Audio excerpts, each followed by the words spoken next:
stretching and applying it. I'm not going to teach you how to stretch. We're just going to talk about the concepts of stretching. And I first want to emphasize that stretching is not bad. It's not bad. It's only bad, I say bad, it's only contraindicated if you are an elite athlete and you're about to do a maximum effort type of task. Meaning that if you're going to jump as high as you can and needing to import as much force as you can and you stretch right before you jump, that's contraindicated because you lose some of that stored elastic potential energy. But the problem is that very specific task, like when I say how often does Usain Bolt sprint, more than us, but a very small fraction of his overall time. So what happens is that when they do the research on stretching and performance, specifically, high intensity activity, and they say, stretching decreases your bench press, or stretching decreases your vertical jump. And then what happens is that trickles down to stretching is bad. And that's absolutely diabolically ridiculous. The people that you will mostly be working with are not elite athletes, are not people trying to jump this high. These are people that you're going to just want to be able to function. The people you're going to be working with, more often than not, are going to just be people who need to be able to cook and clean and play and do their job. And so I'm going to use this as kind of a functional, obvious analogy. First thing in the morning, you get out of bed. I don't know about you guys, I'm twice your age, but dude, things are stiff, man. You get up, you're like, oh my God. I mean, my wife will tell you, I get out of bed, I sound like an old man. I'm like, it's just things are stiff, things are tight. And there's a reason for that, is overnight, you typically tend to take a fetal position when you sleep. I'm not saying everybody sleeps into a ball, but it makes sense that joints are going to shorten, you're going to get more in a flex position. And when things are slacked and shortened, your sarcomeres kind of eat themselves up in series to create a resting tone tension that they're used to being in when you're awake. So if you think about how stiff you are when you wake up, and then you got to move around and kind of get that stiffness out. Movement is life. If you put your arm in a sling for a couple weeks, you know darn well when you get out of that sling it's going to be stiff. That's why we don't like to sling. We don't like we don't like to cast. We sometimes you have to. But my son broke his arm about 4 years ago. They didn't cast up. Protection, but movement helps to minimize atrophy. Movement is life. So my point is that stretching in terms of trying to generate movement, when you're going to be working with people and they have diminished movement, and their hip flexors are tight, and their hamstrings are tight, and their pecs are tight, that gets in the way of life. That gets in the way of function. So imagine you working with a patient, 7 years old, 6 years old, tight. They starting to round their shoulders, kyphotic, they can barely move, and they're like, I tried to get my coffee in the morning, I can't get my hand up for the coffee. You're going to be like, well, I'm sorry, I read an article in the American College of Sports Medicine that said stretching is bad, Mrs. Arsenault, so we're not going to. That's preposterous. So when you hear things like stretching is bad, I'm not saying the professors that teach you this are wrong. I'm saying we have to remember they're being very specific to that research question. Stretching right before you jump. Stretching right before you run. Stretching right before you lift. And then they say, oh, look, your performance decreases when you stretch right before you do those things, so that must mean stretching is bad. So I'm just trying to explain to you that we can't throw the baby out with the bathwater. I have an article that I posted in your book about stretching and ACSM recommendations. And look, there's some new research that says, look, it doesn't matter how you move. And when I say stretching, there's movement, there's changing his position. And I know, well, what if you keep it in the same position? Well, how do you think you got there? You had to move to get into that position. And there's new research that's like, look, it doesn't matter if you hold it, dynamic, balance, well, just move.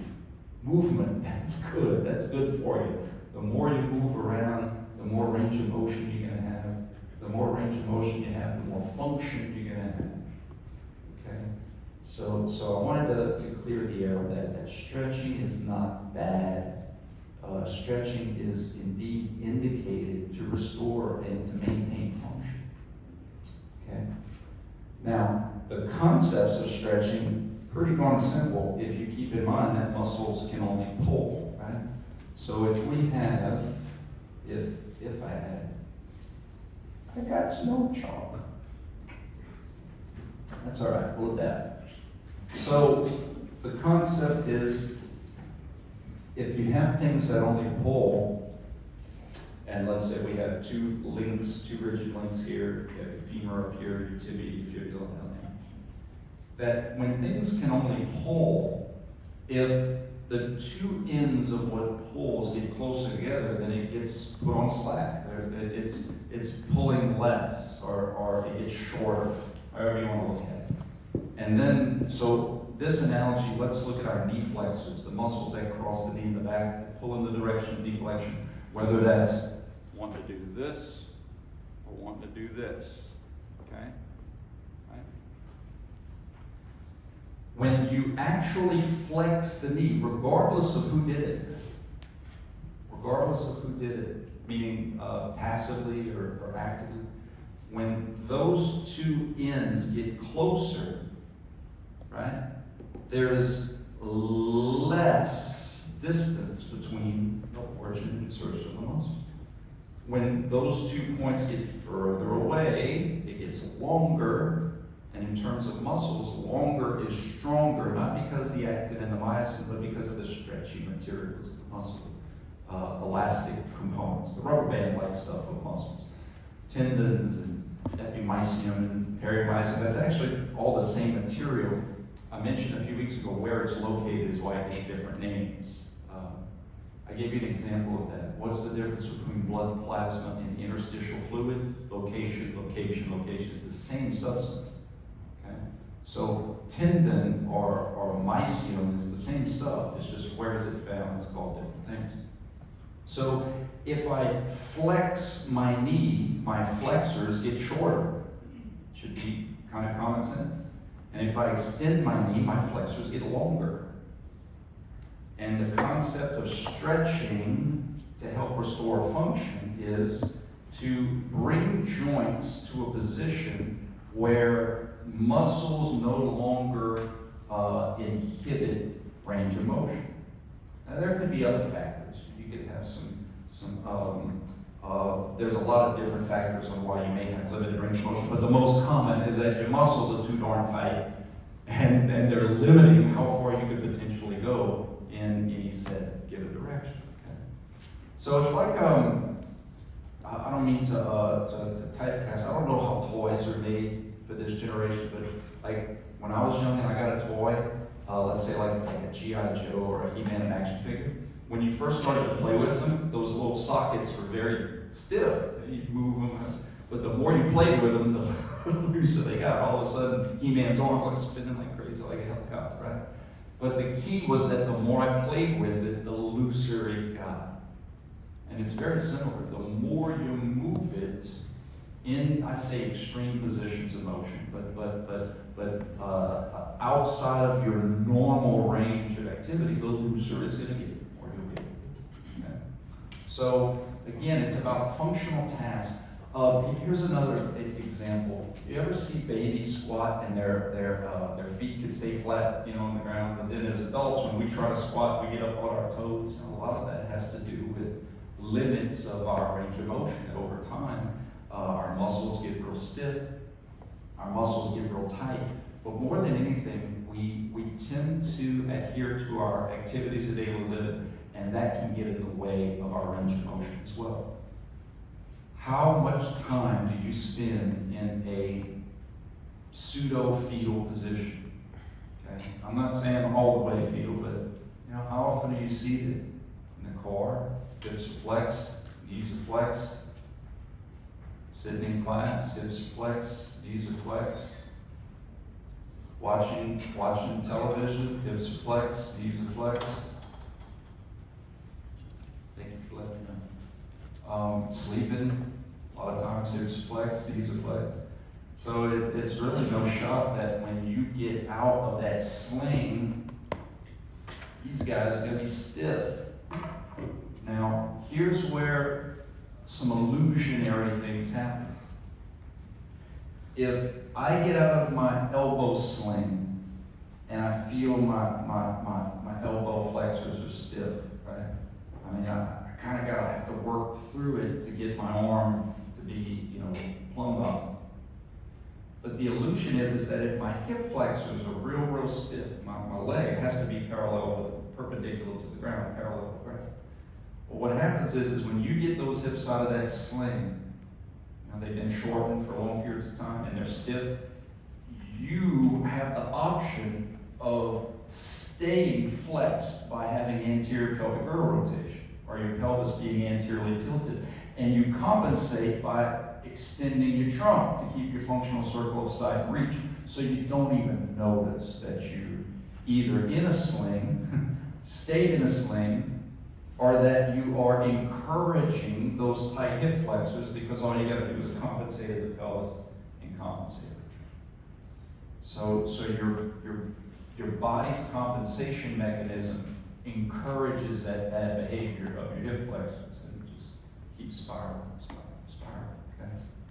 So function, range of motion, proper range of motion, and I know sometimes it's like you're a bookie, you're playing odds, and you may be working with someone who's, I don't have any problems, I don't have any back pains, but it's not about maybe now, it's about potentially down the road if you don't restore function.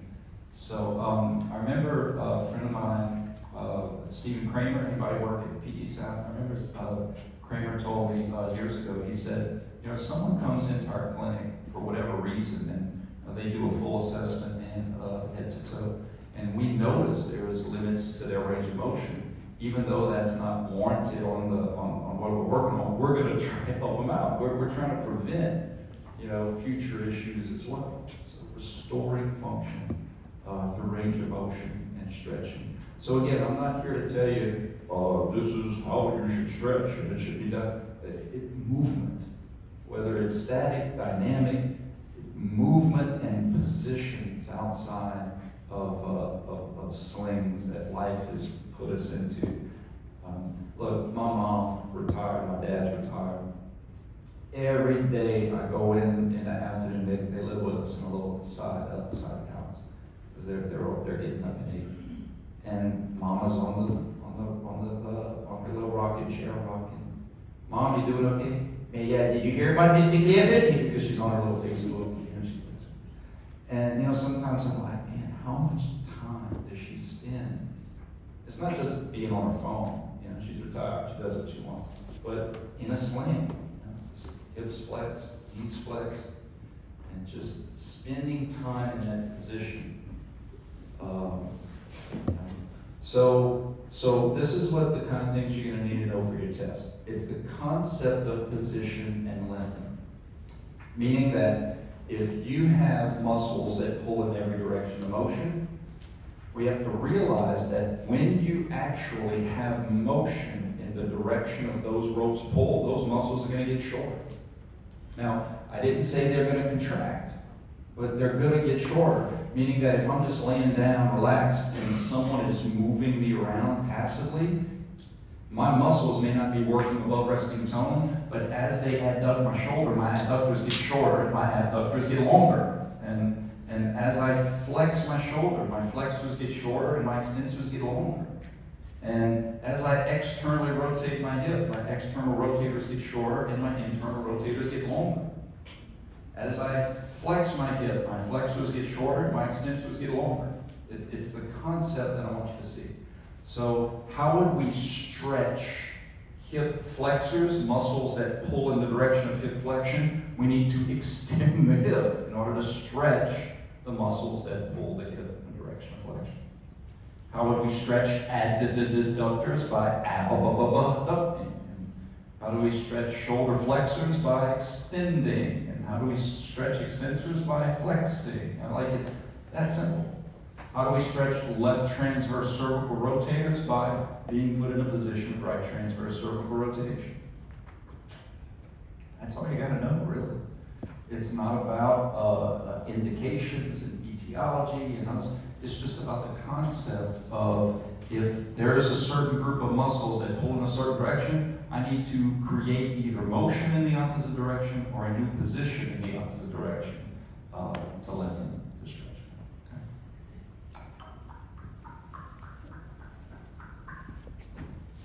And we'll do some practice questions.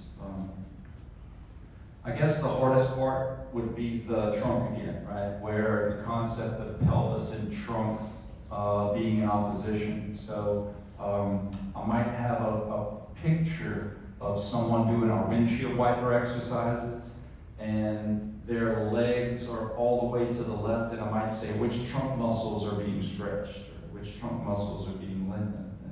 And if you can imagine it, if their pelvis is left transverse rotated, that means their trunk is right transverse trunk rotated. So if their trunk is spun to the right, that means they're stretching the muscles that pull back to the left. They'd be stretching the left transverse trunk rotated. So I think that would be the trickiest. You still have your standard tricks in terms of you needing to know motion, right? You need to know this is external, this is internal. So if you're still caught up on not understanding motion, I could see how this could mess with it. But if you got your motion stuff down, you should be like, dude, give me 50 stretch questions. What I mean by that is, if I do this, you need to remember that this is internal rotation. Right? So if I'm internally rotating my left hip, then these are shortened, and I'm stretching the external rotators of my left hip. So one more reason to make sure that you're down with your motions and positions relative to anatomical position. Does anybody have any questions about this?